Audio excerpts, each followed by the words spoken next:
Good morning. I'm Dr. Jessica Word. I'll be the moderator for today's webinar, Insights Corporate Philanthropy. On behalf of Nevada State Bank, I'd like to welcome you to the webinar, which is presented through nevadasmallbusiness.com. Now let's introduce our panel. I'll start with myself. My name is Jessica Word, and I'm an associate professor in the School of Environmental and Public Affairs at the University of Nevada, Las Vegas. I'm also the academic director of the Nonprofit Community and Leadership Initiative of UNLV and the Graduate Certificate in Nonprofit Management at UNLV. I'm happy to be here today, and I'm also happy to be joined by our two panelists. So let's go ahead and introduce both of them. The first, to my immediate left here, is Julie Murray, who is one of Nevada's foremost social entrepreneurs.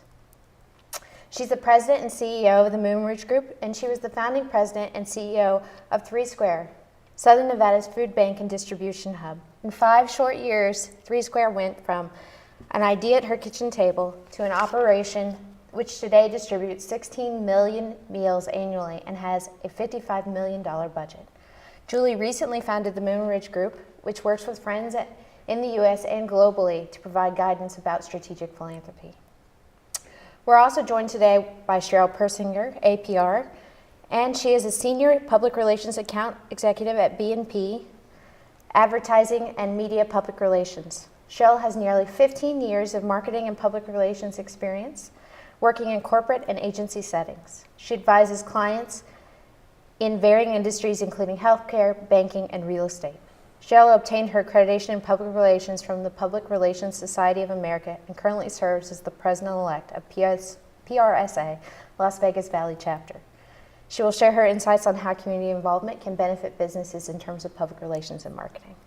Welcome to both of you. Thank you. If you have questions for the panel, please submit them via Twitter, #NSBWebinar.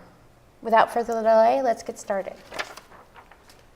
So let's start by saying, why is philanthropy so important to our community, and why is it important to small businesses? So philanthropy is so vital in any community around the country. When you look at the needs of healthcare, hunger, homelessness, really none of them can survive just with governmental grants or just with their own interventions. It's philanthropy that helps make a community a great one. And in particular for corporations, it's a phenomenal way to engage in the community, have your brand be seen, and to really have a presence through doing good. Absolutely, and I think tagging on that with the public relations component, it helps those organizations that are looking for the donations and the sponsorships get their word out even more than not spreading the word, not touting their own horn. So it helps both parties. This is really timely, especially considering we're coming up on the giving season. This is the time of year a lot of businesses and individuals get approached for donations. And I know here in Nevada, the second most important source of revenue for charities is actually philanthropy. So if we're just getting started with philanthropy and community involvement, how do we get going? Do you know what's interesting is so many businesses in this community give. We have such kind-hearted business leaders and business owners. And one of the things that I always recommend when we work with businesses is to put together their strategy and to focus. So for example, rather than giving to everyone who comes through the door, because there's so many great causes, to focus their giving on seniors, healthcare, hunger, homelessness, just to create a focus so that when you're getting started, it's something that you can have put in writing, put on your website, and share with your employees. So to get started, having a focus is a high recommendation. I think it's also important to really think about what your goal is in terms of giving. And so one of those things is, what is your focus? What cause is close to your heart? But also thinking about, as a business, what is sort of my end game in terms of what I want to get out of this, or my return on investment, which I know Julie talks about all the time. So is it employee engagement? Is it PR and marketing? Is it the tax advantages that we're trying to get? So what is our sort of big picture goal as an organization? Well, and I think that's, as Julie was saying, putting together the strategy always helps, knowing where you're giving, why you're giving, and what do you want out of that. Is it simply, a tax break? Is it we're showing that we're involved in the community? We've identified these community organizations. They're close to our heart. They're close to our employees' hearts. So we're helping to, spread the word. Again, as I said, a lot of companies think that it's it's too self-indulging to do any kind of media or let people know that we're doing these community givings or food drives or clothing drives or pet food drives. But people in the community want to know which businesses are giving back. Are you supporting our community? Or are you just in here, trying to sell me things, take my business, that's it? Or are you a community partner? So I think having that strategy really helps outline to get to your goals and figure out what those goals really are. Well, and I know it also can also help other small businesses understand how they can get involved, and then also even individuals how they can get involved. There's been on the local news, there's been a clothing drive recently for coats, and clearly the community wanted to support that effort, and just by that small business getting involved, we've seen a lot of people stepping up and giving coats for this winter season. And that's one of the things I think people don't always realize when they think of philanthropy, corporate giving. They think, I've got to write a check, when in fact there's so many other things that nonprofits can use besides money. It could be in-kind contributions, providing space, meeting space. A lot of them do events and they need sponsors. If you're doing a run, you need somebody to provide water. So just having your company or somebody out there providing that is very helpful too. It's not just writing a check. And oftentimes businesses, whether they're small businesses or large businesses, can achieve the highest return on investment when they combine all three, when they combine in-kind giving, when they combine gifts of cash, and they combine volunteerism. Corporations who have done all three have said it's the most significant way we can invest, and our return on investment with our brand being bolstered, employee morale being high, is the greatest when all three, in-kind giving, cash giving, and volunteerism, are utilized. Well, and I know from research that there's actually some research that shows that the best way to engage employees isn't bonuses or checks at the end of the year. It's actually getting them involved and having them take part in philanthropy in the workplace. So now that we've sort of talked about how we sort of select our goal and thinking about how we get started, I think the next big issue for a lot of people is how do we pick the right charity? How do we decide among all of these organizations that are in our community, and how do we make sure that we're picking the right partner for us and our business? So oftentimes it can either be done employee-based, where a business owner might ask the employees, what are you passionate about? And the employer might say to the employees, okay, here's some categories: education, healthcare, basic social need, the arts, the environment, and let the employees pick which they're most interested in, and that way the corporation can then support that which is important to the employee. Or if a business owner is really passionate about achieving some sort of social impact, it can be that business owner really weighs in and says, perhaps the parent of the business owner might have struggled with Alzheimer's or heart disease, and they want to invest in something that's meaningful in their life. It can either be from top down or selected by the employees, or a little of both. And there's other, as we were talking earlier about in-kind, in addition to that, you can always look at what does my business do? I know we work with Nevada State Bank, and they're obviously banking, finance, so they do a lot of financial literacy programs in the schools, but also for other community organizations to help individuals, better understand their own personal financial plans and those types of things. So you can also look at what you do and how that might translate to another organization. And have you found that there's a difference in working with sort of local charities versus larger national charities? Both are outstanding, because when you look at it, a human life is a human life. And so oftentimes there are phenomenal local charities, some of whom have an affiliation nationally and others who are independent locally. Most oftentimes businesses will focus locally, but if a business does have a larger presence in the country, it's a really great thing when you can align your giving locally and nationally with that which your business is doing locally and nationally. And then have any of you worked with any of the local foundations, such as the Community Foundation or anything like that, as sort of a conduit for giving with organizations? We haven't so much on our clients. A lot of our clients already have their philanthropy outlined. We have one client who allows their employees to volunteer and gives them certain number of hours each month to volunteer, and they've designated which organizations are approved for that.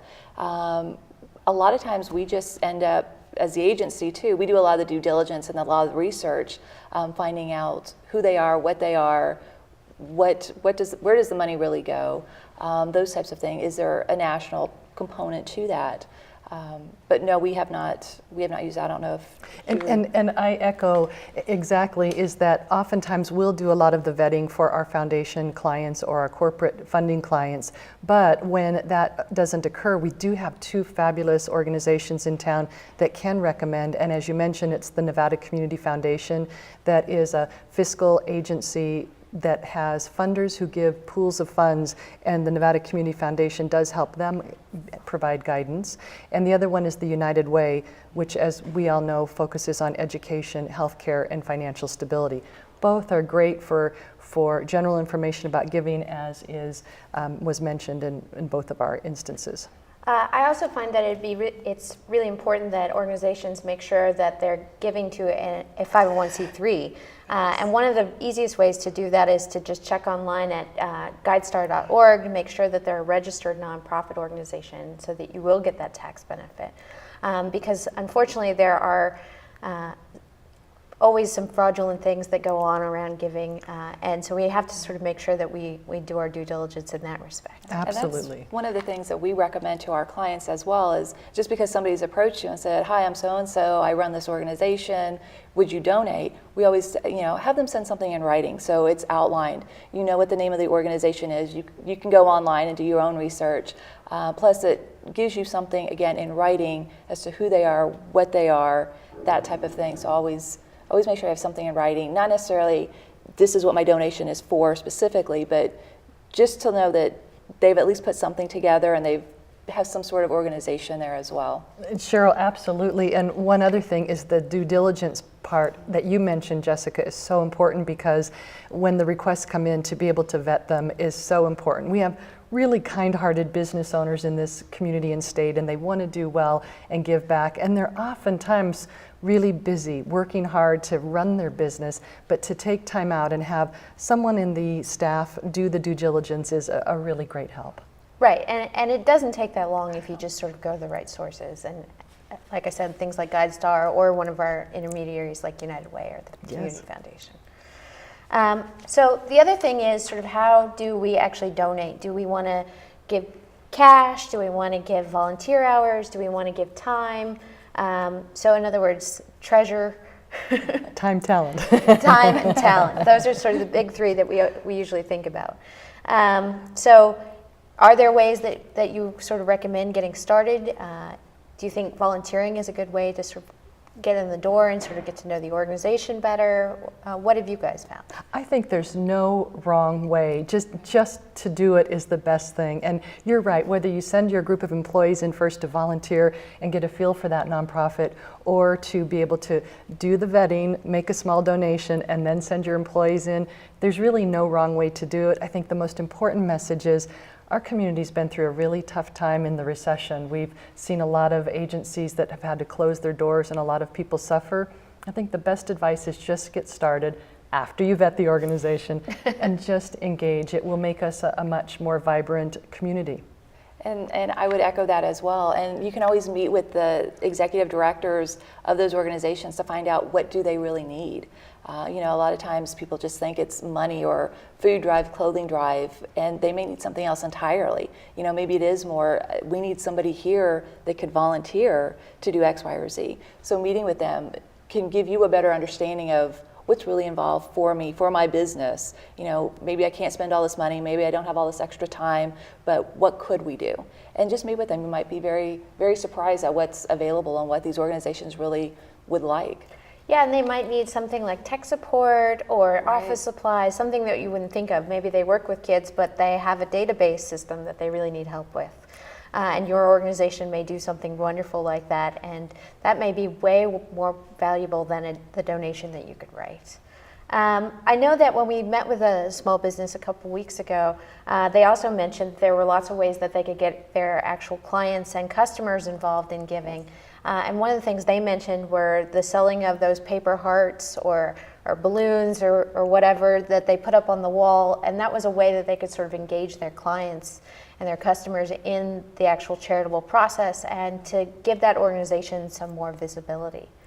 A lot of times on the PR side of things, we always want to get the word out there, and a lot of our clients are like, well, that just seems so self-serving. We're not doing it for our own, sake. We want to give back, and we let them know there are ways to do that. If you sell the hearts or, the whatever they may be, hearts, coats, what have you, it gets people involved. It lets them know that yes, we're giving, but we also want this to be a community endeavor. We want to let the community be aware that there is this organization that needs support. Here's what we're doing, here's what you can do.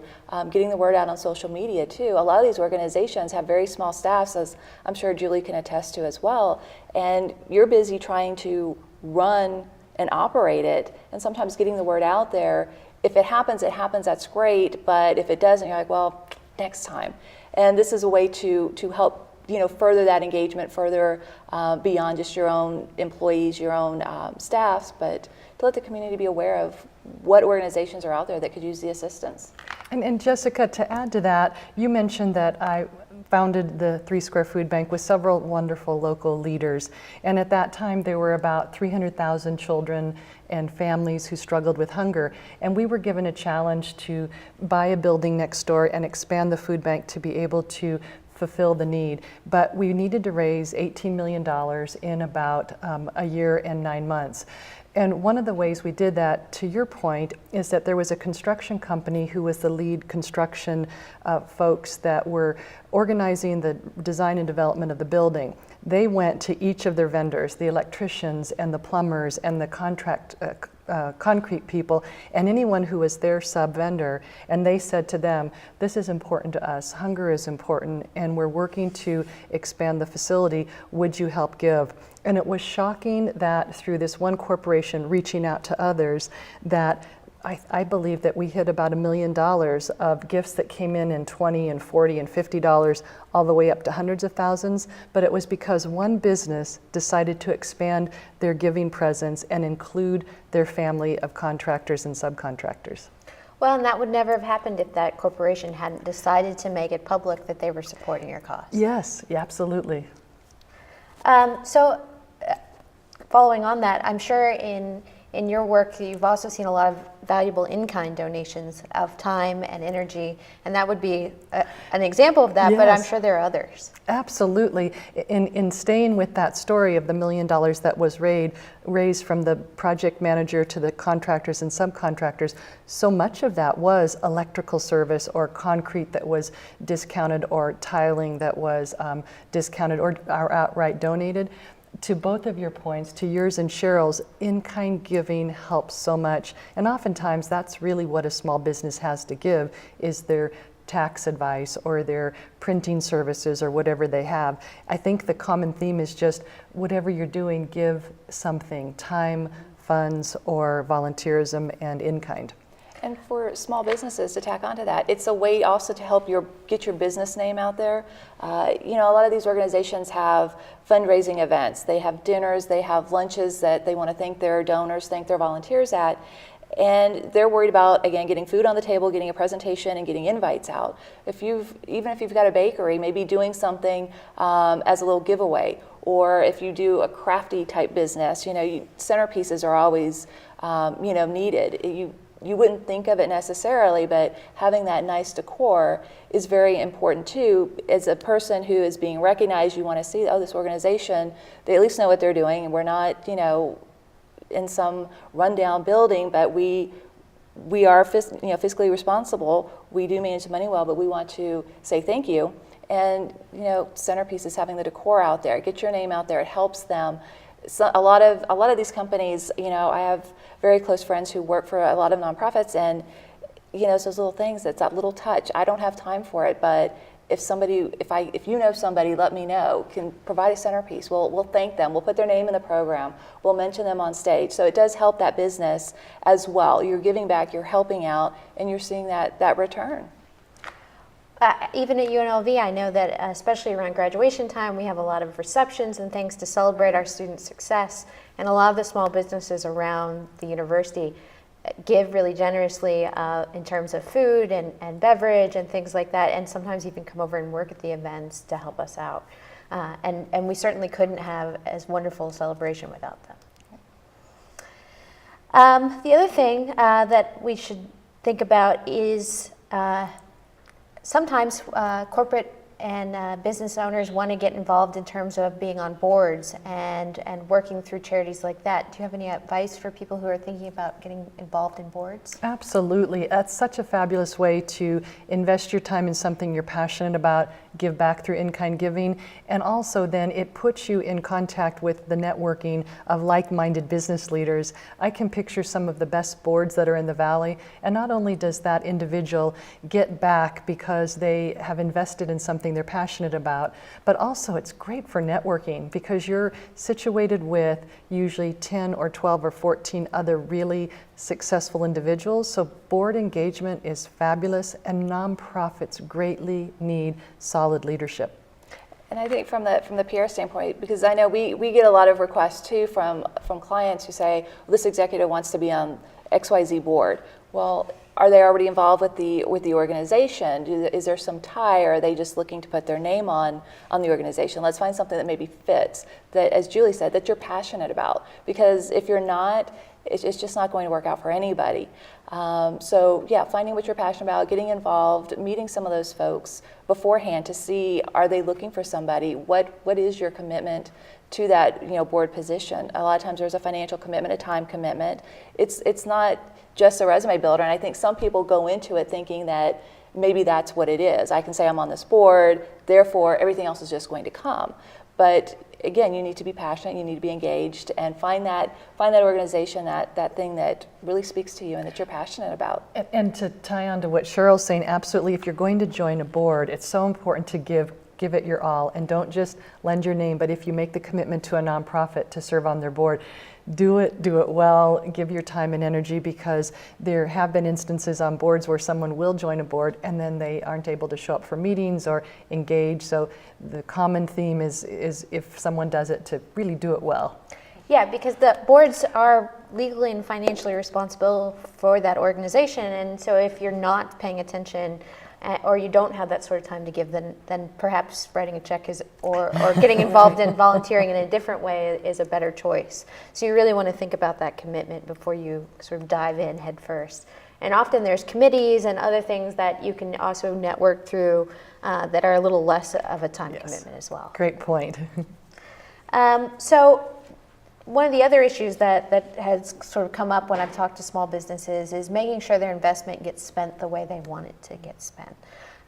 So one of the things I recommend is if they do have a restriction on their donation, to make that clear. So if they are, saying, working with a large national nonprofit, maybe attaching a cover letter saying, I want these funds to be spent in Southern Nevada. Do you guys have any advice related to that as well? Absolutely. It comes full circle to what we first started talking about, to have a strategy for giving so that your guidelines are clear, and it can be that you only will give to education or healthcare, and you'll only give to this part of that. Because if you can be clear right from the start of what your giving entails, then it will not waste the time of the nonprofit, it won't waste the time of the business donor. So I think crystal clear guidelines about how you give and what you give to, and as Cheryl mentioned earlier, and memorializing it, that when you send your donation, have that letter that memorializes what you're giving to. If you're giving to education, that it's to the after-school program that serves this grade and provides these items.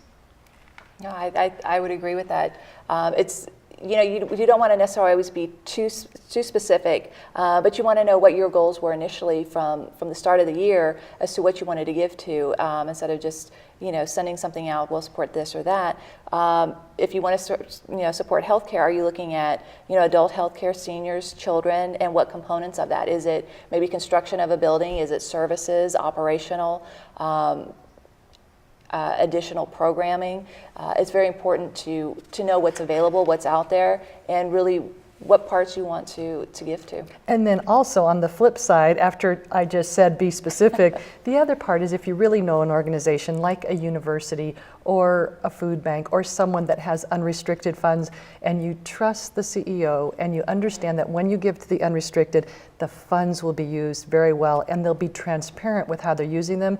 A lot of times academic institutions, food banks, hospitals that are nonprofit, they do rely on unrestricted gifts to be able to allow the president or the CEO to fulfill the mission of the organization. So even after having said detailed is really good, also if you know the organization and trust them, unrestricted can also be very, very important. And I think that goes back to meeting with the organizations.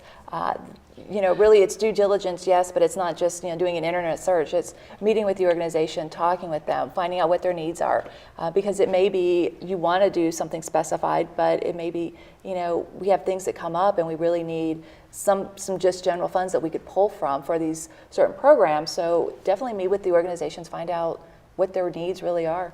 Well, and that really allows organizations to make smart strategic and management choices. It allows them to use the money at that time that they really need in the place that they need it. Because if you overly restrict it, you end up with sort of sometimes a problem. So we gave this money for t-shirts and we didn't need as many t-shirts, or we got them at a lower price. Now we have to go back to the donor and ask them if we can use the money somehow, some other way. And I think that's what sometimes people don't always understand. It's a nonprofit, so they should be thankful that I'm giving them anything. Well, they still have a budget. They still have programs, staffing, all of these other items that they need to account for and budget for. So getting them early in the year, finding out when their fiscal years are, helps them as well, make the best use of your donation as possible as well. So the other issue we wanted to talk about is sort of how this benefits businesses in other ways that we don't normally think about, such as employee loyalty. Have you had an experience where this getting involved with a nonprofit really helped engage you or your colleagues as employees? Absolutely. It's so interesting that in the 5 years that I ran 3 Square, so often corporations would come because it was that time of year. They wanted to give, they wanted to engage their employees. I would say that 99% of the time, after a group of corporate employees would come in and fill backpacks full of food or pack up the senior meals, they would leave and say, "Thank you, this was so great, we love this," and it energized them and it built them as a team, and they would go back to their corporation so proud that they were a part of having done something good. So I would say that as a benefit to a corporation, when employees do engage in volunteerism, or when the volunteerism that employees do ties in with the corporate gift and you make your gift so much stronger, it's a powerful employee morale booster. And we've seen that as well with a lot of our clients. The employees, even if they were initially like, why do I have to go do this volunteer work? The company wants me to go do this. And those feelings are not necessarily towards the nonprofit. It's more of the company and getting out of my comfort zone. Whereas once they're out there volunteering, they're like, wow, my company's, we're really doing something. We're, building something or, stuffing the backpacks, and we're engaged. And it's important then too, is not that companies say, my employees, you guys need to go out and do this, but the company owners, the founders, they're rolling up their sleeves, they're out there doing these things. And the employees really do. They see it's like, wow, my company really cares. And then down the road, it may be, well, there's this organization I've heard about, they need, clothing, they need food. What do you think we could do with that? And then, it opens those doors to talk and to do more. And then the employees are very much tied to the company and see that as more than just a paycheck, but we're doing something for the community. There's a bigger picture here. And I know that it's hard for businesses to sometimes sort of think of themselves as playing a bigger role in the community other than just, and they want to make sure that their marketing doesn't make it sound like they're only doing it to kind of put it out there in the public. And I know that the other thing we talked about previously was that sometimes this is a way to sort of internal public relations and marketing. With Absolutely. A lot of times from the PR and marketing standpoint, everybody thinks it's getting it out there to the media, letting the people know, but your own internal audiences. A lot of times, companies will say, we're going to support this organization, we're going to go out there, we're going to do X, Y, or Z, collect clothing, collect food, what have you. But the employees don't necessarily know about it. Letting people know, internal newsletters, an e-blast. Even if you're a small business, you talk to your employees, put up a flyer. Flyers, even if you're 2 or 3 people. It doesn't take that long. Most computer programs now, you can knock a flyer out real easily, put it up, let people know what you're doing. You'd be surprised that the employees that many people would think they're not going to be involved, they're not going to do anything, can sometimes be your stronger supporters. You just need to let them know what you're doing and let them know that they can give. You know, a lot of employees, I think Julie would attest this, why do people not donate, not give? Because they weren't asked. They didn't know how. So even if it's a collection bin with a flyer of this is what we're doing, this is how you can do this, people will come in and do that, and the employees are very much engaged in that. And so many outlets and ways nowadays with technology to let your employees know what you're doing. And what's interesting is this month, my company partners with others in downtown Las Vegas to organize an activity called Downtown Cares.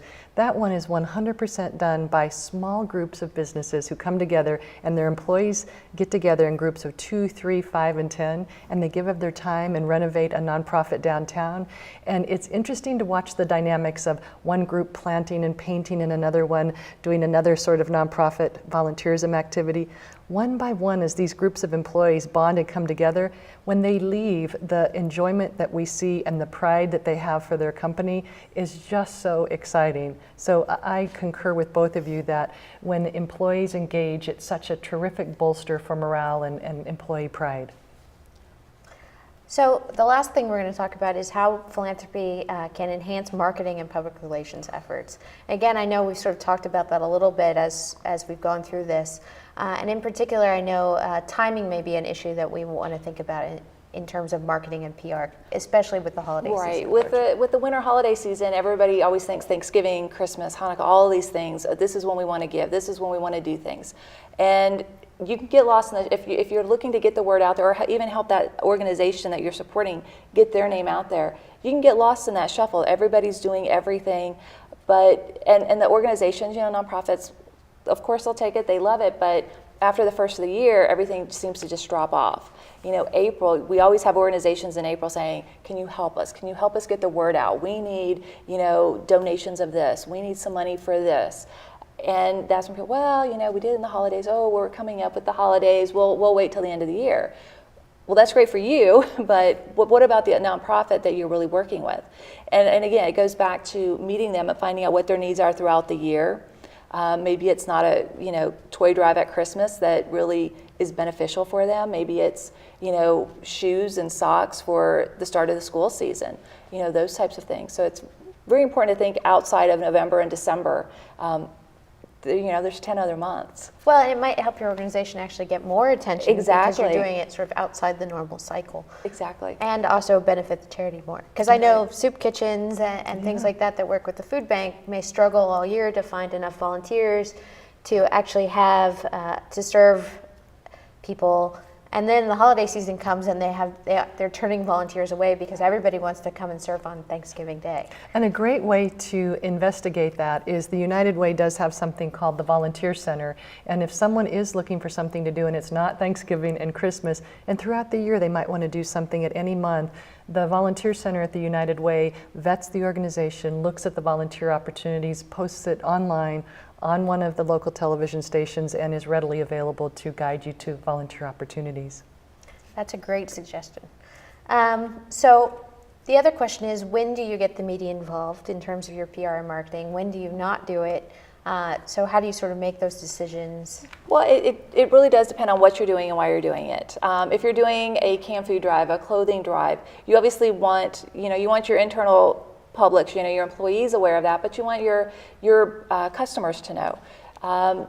It's going to help. Obviously, if you're a small business, you have 5 people, and your customer base, depending on your business, may be small. Letting the media know at least a month out if you're going to do this really helps. You know, a lot of the media they have deadlines. Everybody thinks, well, if I send it out today, they'll run it tomorrow, which may be the case for TV, possibly the daily newspapers, but the weekly publications, monthly publications, you're talking, you know, a month out at the earliest, sometimes 3 or 4 months out. So you really need to think about that. And particularly if you know you're donating something or you're going to do something around the winter holidays, well, you know when those come. You know when they are. So you can start planning that, getting people on board, getting your public relations folks on board too. Because, you know, your PR and marketing folks may go, well, you're doing this toy drive, but you know what we could do is start earlier in the year, make it a little bit longer, maybe have different donations, you know, really get involved with what's the best way to engage the outside folks. Yeah, just the earlier the better, I always say, but it's never too late. With different holidays coming up, or if there's a need out there, if you've heard that we talked to this company and they really need children's socks, youngster socks. Well, you could do something, do it quick, get it out there to the media, and hopefully generate that awareness at the broader level. And for a return on investment for businesses, what seems to have occurred in my experience in the past is that media attention that's gained when something's a public press release and it's a natural story versus a paid ad, which both are important for businesses. I support both, but I've seen a greater response for businesses when they're mentioned as having rebuilt a house for seniors or helped with hunger or homelessness. It seems like the kind of press that you get from being philanthropic leaders, people read it and they love it and it warms their heart.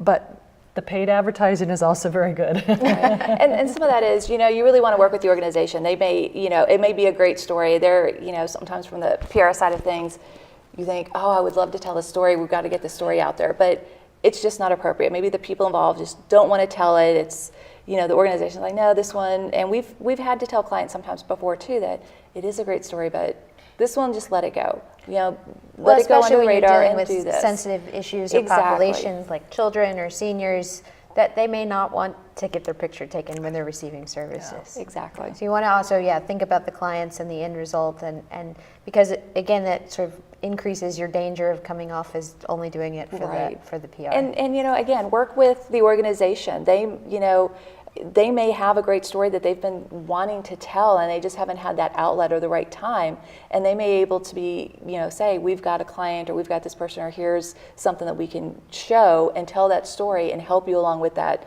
media story, because a lot of times the media doesn't necessarily want to cover that. Oh, your organization gave this amount. Well, that's nice, and you maybe get a little blurb, but it's about the story of the organization and how that really impacted someone.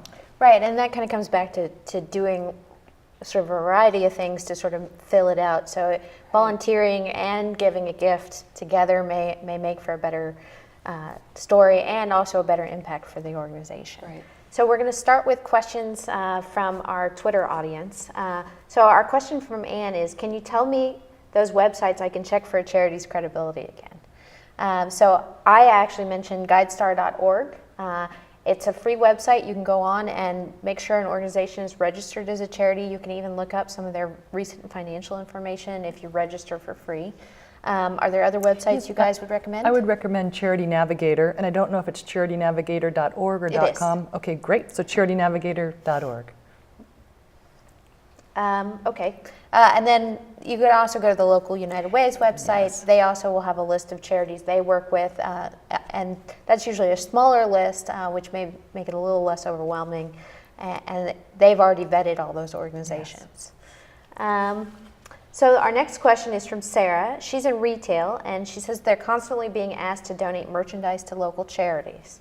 But we can't afford to donate to all of them. What's the best way to sort of control that process and sort of narrow down the pool of people that you're giving to? Sarah, that's a great question because it comes full circle to what we talked about in the beginning. If a retailer has a plan that they'll give to education, healthcare, homelessness, whatever is the focus of the company, it just is so helpful so that when a company has to say no to someone, you can say, rather than to that wonderful nonprofit that needs shoes, you can not just say no, you can say, gosh, I really love your cause, but as you can see from our guidelines, we only give to X, Y, and Z types of nonprofit activities. And tying into that too, once you have that outlined and you know what your strategy is for giving, maybe there are other things you could do. We can't do this, or this, but we can put a flyer up. We could do maybe something along those lines. If we have an employee newsletter, do you have an article that you could provide us? We'll put that out to our employees. So there may be some other things that you can help with without simply just giving the product or a check, those types of things. The other thing to think about in terms of that is that it's important for charities to sort of know who to approach and who not to approach. So this also can really save them time. It's not just saying no, because it does make them sort of self-select and say, okay, well, I'm not going to waste my time bugging this business or organization. I know that they only give to education. I'm not in education. We work with a lot of both corporate funders and foundation funders, and that's their number one complaint, is that why don't the nonprofits first do the background information and the research before they come to me? Don't they know that I don't fund this area? So it's two-sided. It's that the corporation really wants the nonprofit to have done the research before they apply. And on the other hand, after having been a nonprofit leader for many years, be kind. When the nonprofit leaders go to you and say, could you donate shoes or food or funding? So oftentimes the business wants to say, oh my gosh, this is the 10th time this week I've been asked. But be kind, because so often nonprofit leaders are working around the clock for their cause to uplift the community. And most of the time they're really good people that are honest. There are a few that are not, so the vetting part is important. But be kind to the nonprofits when they come to you. So my next question is about in-kind donations, and they want to know if in-kind donations are tax deductible. None of us are accountants, but we all have had experience in this area. I would say some of them are, especially if you're giving goods. Services are a little bit harder to write off. I agree. I agree that without being an attorney, I would hate to give advice, but I agree with the way you summarized it. And I would also say, again, not being an attorney or an accountant, this is where it's important, even in an in-kind contribution, to get something in writing. Even if it's for your own records, just so you know at the end of the year what we provided, what the dollar amount was. I know it may, what dollar amount are you attaching? Are you attaching your costs? Are you attaching to it what you would charge, selling it to someone? But identify that so you have a record. Your accountant will appreciate it when come tax time. And then that way too, at the end of the year, you know what you've done and what areas maybe you want to tweak. And as a small business owner, our accountant has advised us that when we donate our philanthropy advising services, to actually list on an invoice what the dollar value was of our services, and then zero it out and have an official invoice that shows that we invoiced and we zeroed it out. And that's how our particular accountant has said that we can track for in-kind donations. So it sounds like it's really important to get your financial experts involved. If you have a CPA or somebody that you work with regularly, ask those questions of them and get some advice before you sort of count on that tax write. Great answer. So the next question is from Pierce. Is it better from a PR point of view to give to local charities or national organizations? And I think we talked about that a little bit earlier, Pierce, but that's a great question, is that it depends on your business. Some businesses are solely focused in Las Vegas, so by all means, the focus being in Las Vegas on those charities here in town are important. But are a lot of businesses in our community that have local, national, and even a global presence. So finding a nonprofit partner that you can align with that meets your funding needs, whether it's just locally, nationally, or globally, is really a great thing for a company. And absolutely, there really isn't one's better than the other. It's what you can do and what you are able to accomplish and fits within your strategic plan for your giving. Sometimes if there's a national organization, they've got a local chapter, maybe they're run really well, so it's much more smoothly, so there's not so much for you to do. Maybe a smaller, more local organization that doesn't have a national arm, maybe you can get more involved and that's what you want. So you really again, it comes back to doing your due diligence and finding out what the organization offers, what they do, and what you want to do. What you would like your employees to do, your organization. Do we have any more questions? Let's look. Okay, so Kathy wants to know, she says it's so hard to say no to organizations, especially when they have such great causes. Is there a best practice so we won't hurt feelings or create bad will? Absolutely, because I certainly have been turned down a number of times as I ran nonprofits. And I would say the best way, again, goes back to a corporation having their guidelines. So if, for example, I'm a small business owner and I list on my website that my company XYZ, will give to education and healthcare, and someone comes in and asks for something for the environment, then it's easy in the letter to say, gosh, your nonprofit is so wonderful, but as you can see, we don't give to the environment. Keep up the good work. Or I'd like to flip that, is sometimes businesses will want to support the arts and the environment, and someone in education says, but wait, we have these children who need help educationally. Again, then you can say, we give to the arts and the environment, Right. and best of luck to you with the great work you're doing. And sometimes when those organizations come to you, if it's not a fit, letting them know that it's not a fit and what you do support helps them as well. Ideally, then they would be able to go back, notate, this is what this company gives to, this is what this company gives to, and so they can better, plan for that in the future. And letting them know, if you have to say no, letting them know, what your fiscal year is, when you plan for these things. A lot of nonprofits, they're kind of going throughout the year of, well, I need to ask now, or I need to ask now. Businesses, you've set your budget from the beginning of the year. You may have a little wiggle room in there, but generally a small business is not too much. So just figuring out what's going to come up throughout the year and planning for that as well. Well, and I think it's really important to give them a timely answer too. Yes. So don't string them along. Try to give them an Yes. answer as quickly as you can. You don't know what they may have a deadline or an immediate need, and giving them that answer right away can be really helpful Yes. as well. So be upfront. So the next question is from Mike. I've been thinking about starting a charity. Where do I start? So one of the things I would say, I get this question a lot from people, is be really sure that that's what you want to do. And then make sure that there isn't another cause that maybe you could get involved with before you start another organization. But do you guys have any ideas? I was just writing as you were saying that, is so often we all meet people that say, oh, I want to do this, and it's a really worthwhile cause. But what Dr. Word mentioned with first investigate whether or not there is another group that's already addressing that. Because one of the worst drains of time and energy is when there's two duplicative organizations doing the same thing. So if someone is thinking of starting one, Jessica is absolutely right. Do the research, because there are so many needs in the Valley that certainly if one is already being utilized, there's a lot of other places to go.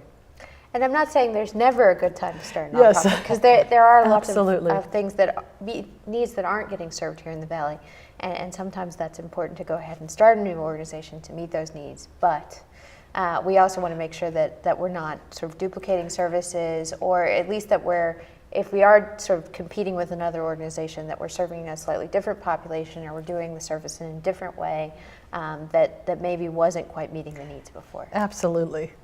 All right, so our next question. If I set up a committee of employees to decide which charities to help, they might pick a group or cause that the company president doesn't like. What's a good way to avoid this problem? By being crystal clear with what the guidelines are. So it's fabulous to give the employees an opportunity to say, all right, employees, get together, meet quarterly, decide on all of these requests coming in, which ones we want to fund. But if the owner or the manager of the business can say, here is the preference, we would like to focus our giving on arts and education, then at least the employees know, okay, those are the parameters, and within those, we can give to whomever falls within our guidelines. I think that's a good way for management and employees both to be able to feel like they have a say in the process. That's exactly what I was going to say. If you narrow it down to what are those categories, and even if there are subcategories, that way the employees know what they're working at, what they're looking for, versus just a shot in the dark with everything. Or you could even start with a list that you've narrowed down, because there are so many organizations, and that way you can go ahead as a business and do the due diligence, or work with a professional to do that due diligence. And then so they're starting from a list of 20 organizations versus the list of all organizations in the universe, because that could get overwhelming and end up taking a lot more time. For example, there are lots of, some of the larger corporate donors here actually have an application process where they take in applications from organizations for their corporate philanthropy. They then screen them, and they get rid of the ones that aren't charities that are in their sort of giving realm, and then they turn it over to the employees to make those selections every year. And I recommend even small businesses doing that, just having a one-pager that the nonprofit can complete that just puts the name of the nonprofit, the year the 501c3 was established, and then putting the ask in a guideline form. It will save a lot of time and energy, whether you're a very large employer or a small one. Okay, two more questions. This question's from JP. So he gives to his child's school. Is there any way to get some credit or PR from that? Well, I guess that would depend on the school and what you're really doing there. The answer is it's possible. Again, what school, why are you doing it? Is it just because your child's going to school and you get a couple of coats to bring to school for the clothing drive? If it's a bit more than that, if you're really spearheading something, if you've talked to the principal perhaps, and you're putting together a larger campaign, possibly. Otherwise, you're not necessarily getting any PR, if you will, out of it from donating, but maybe you could do something for the school, so it's the school then who is benefiting and you're kind of tacked on there. But then again, it's going to be more focused on the school. Right, and if you're giving, to something that primarily benefits your own child, that's probably not the best time for PR. It's not, and that's just it. A lot of times the different schools will sell candy bars for different things. Bringing in a box and selling those is great. Your student, your child's going to be forever grateful, the school is, but the media is going to look at that like, well, so what? My kid's doing that too. It's not really there. It needs to be a bit larger in scope, if you will, as to who is it really benefiting. Is it benefiting you? Is it benefiting your child directly? Who else? Not to say that there's not a lot of organizations who will help individuals perhaps too that may have been impacted by some life event. And there are certainly ways to assist those people as well, but there's a different way to go about that. Right. Okay, so we're running out of time here, so we have one last question. Our final question is from Mark. Is there some kind of guideline as to what sort of percentage of your annual profits you should give to charity every year? Oftentimes I'll see throughout the country that companies will declare 1% or 2%. And in fact, there's things that I've seen in Phoenix that's called the 2% Club, where corporations get together, they sign a pledge, and they say we'll give 2 or 1%. But really, what I'm excited about is that as our community's coming out of the recession, that people are just giving, and whether it's 2%, 1%, in-kind volunteerism, just to do something, because corporate giving can play such an important role in the community, and declaring the percent and doing it is the best thing. As far as my clients go, I don't know if they have a particular percentage or not. I know they oftentimes have money earmarked, and they'll let us know as we assist them with identifying certain charities, but I don't know necessarily what that percentage is. Well, and I think it's important just to pick an amount that's right for you and your organization in terms of your budget and what, because margins are different for different businesses, and so you want to make sure that you want to stay in business. So, Yes. So make sure that you're doing this in a way that makes sense for your organization. And you can always start with something small. Sometimes people think, well, I've got to go big or not at all. Well, start with an in-kind. Start with, maybe donating a service or donating a little bit of your product. See how it goes. Dip your toe in the water and go. Who knows? You might go all out eventually, but start small. But I would say definitely consider it. There are so many different ways to be involved. Even small businesses, large businesses, there's always some way that you can impact the community. Okay, any final thoughts? Yes, the latest trend nationally is collective impact, and it goes both for nonprofits and for funders.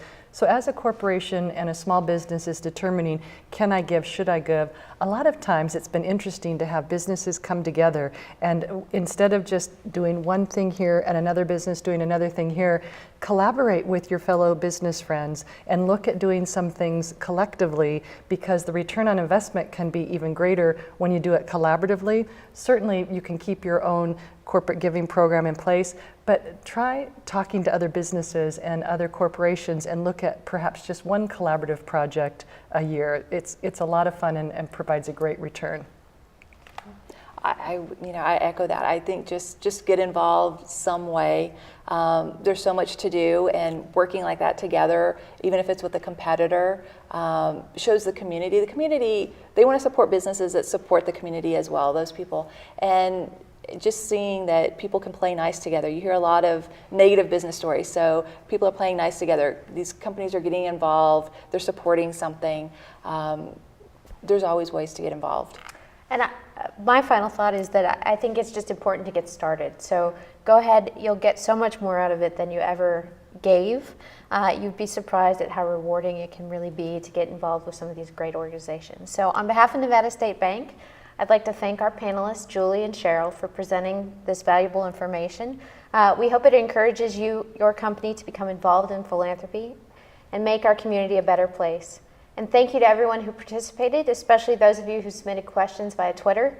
If your question was not answered today, we'll make sure we have every effort to get you an answer in the next couple days. If you'd like to see the webinar again or invite others to see it, a recorded version of this will be available online on nevadasmallbusiness.com. You can also access it on-demand versions of previous webinars at nevadasmallbusiness.com, including topics such as starting a business in Nevada, protecting yourself against fraud, and helping your business become more efficient and productive. Thanks for participating and have a great day.